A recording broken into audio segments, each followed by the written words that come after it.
আমি রাতে চাউমিনটা বানিয়েছি, ওই জন্য আজকে পোস্ট করলাম। চাউমিনটা করার জন্য চাউমিন সস, ম্যাগি মশলা, ডিম, শসা, পেঁয়াজ, লঙ্কা। হ্যাঁ, এবার আমি জল গরম করার জন্য একটা কড়াই বসিয়ে দিয়েছি, দেখতেই পাচ্ছ। জল গরম করতে দিয়েছি আর জলেতে একটু সর্ষের তেল দিয়ে দেবো, যাতে চাউমিনগুলো যাতে না জড়িয়ে যায়। চাউমিনগুলো এবার দিয়ে দেবো।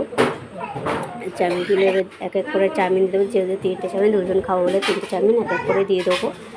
হ্যাঁ, দেখতেই পাচ্ছ, সব দিয়ে দিচ্ছি চাউমিনটা। চাউমিনটা দেওয়ার পরে একটু নেড়ে নিলাম।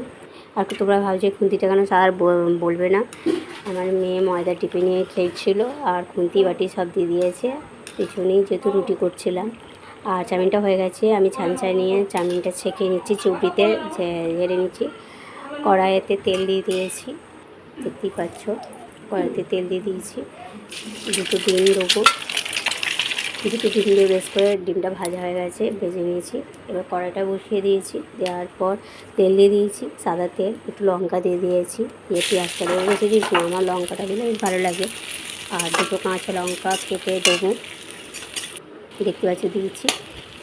কাটে দেওয়ার পর বেশ করে নেড়ে নিলাম, পেঁয়াজটা একটু লাল লাল হয়ে যাচ্ছে। দেওয়ার পর একটু ম্যাগি মশলাটা দিয়ে দিচ্ছি। আমি ম্যাগি মশলাটা বেশ আমার ভালো লাগে, আমার 2টো প্যাকেট লেগেছে। ম্যাগি মশলাটা দেওয়ার পর নুনটা দিয়ে নেড়ে নিলাম, বেশ করে নেড়ে নিচ্ছি মশলাটা। নেওয়ার পর দেখতে পাচ্ছ, আর একটুখানি সস ওর উপরে দিয়ে দিয়েছি, দিয়ে একটুখানি নেড়ে এবার চাউমিনটা ঢেলে দেবো ওর উপরে। চাউমিনটা ঢেলে বেশ করে চাউমিনটা নেড়ে নেবো। এবার চাউমিনটা বেশ, যেহেতু এক হাতে ভিডিও করছি তো খুব অসুবিধা হচ্ছে, এক হাতে চাউমিনটা নাড়ছি।